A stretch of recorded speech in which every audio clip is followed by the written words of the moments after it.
el telón de esta tragedia se levanta no en el escenario, sino en la intimidad de un hogar roto por una sentencia de muerte invisible.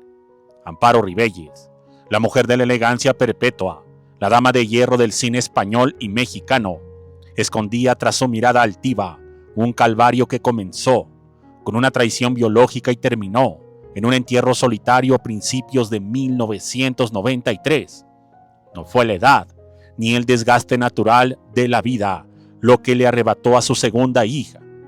Fue la negligencia emocional y física de Daniel Martín, un hombre que, en su búsqueda de placeres y descuidos y gustos bisexuales, introdujo en el núcleo familiar al enemigo más temido de finales del siglo XX.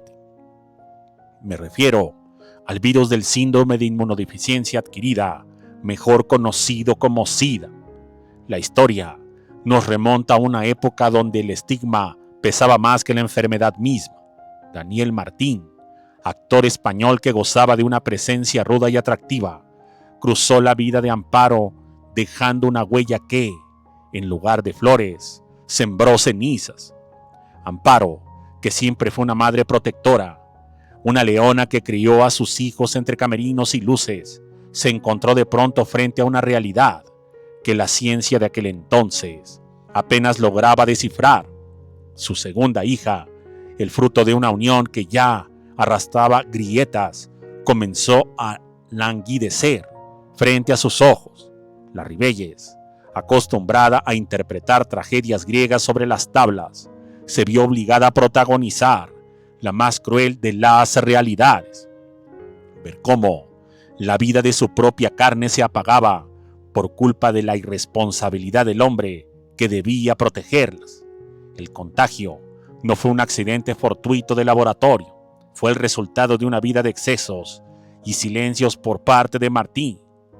El portador del virus, en una era de total ignorancia y miedo, no tuvo la decencia ni el valor de proteger a la mujer que supuestamente amaba, ni mucho menos de prever que su descuido condenaría a su propia descendencia.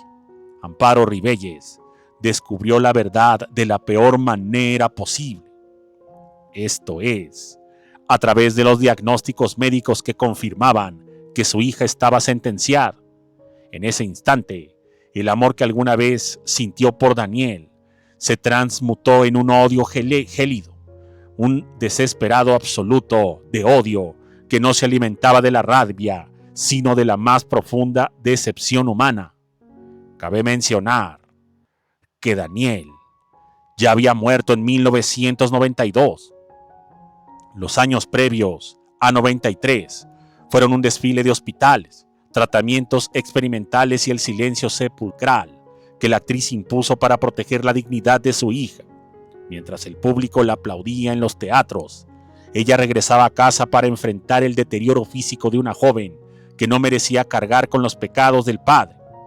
Amparo gastó fortunas, movió influencias y recorrió medio mundo buscando una cura que no existía, mientras Daniel Martín se convertía para ella en un fantasma, en una sombra maldita a la que prohibió el acceso a su vida y a la habitación del enfermo. Se sabe que para entonces él ya tenía un cuadro bastante marcado de esta enfermedad.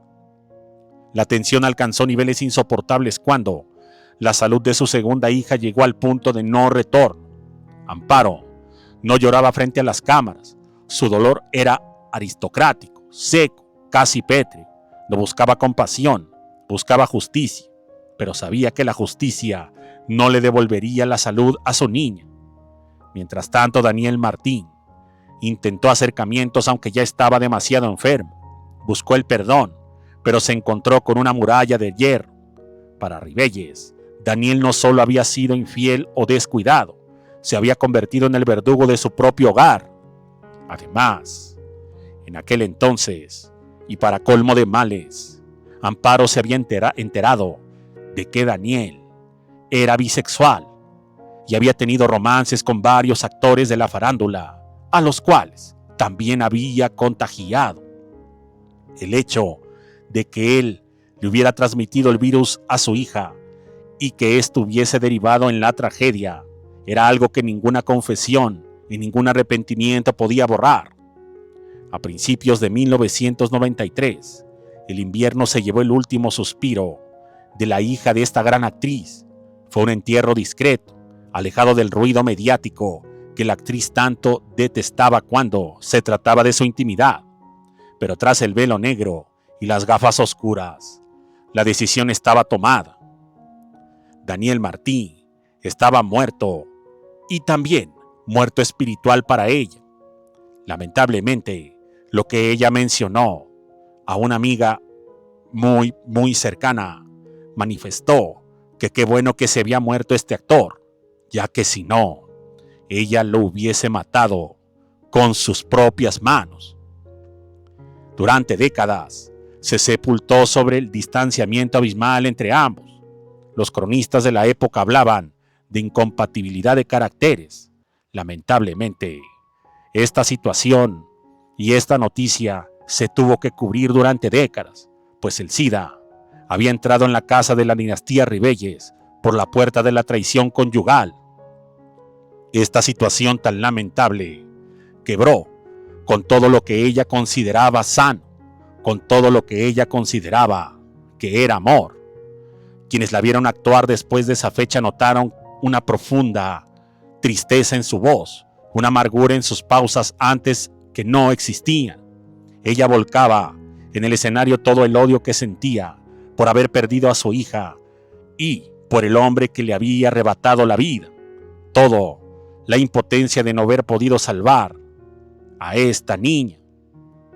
Esta situación tan lamentable llevó a Amparo a caer en un profundo estado depresivo que la llevó en 2 ocasiones a intentar quitarse la vida. Sin embargo, la situación religiosa y sus creencias la salvaron. Lamentablemente, no se sabe hasta la fecha a quién más habría contagiado este actor.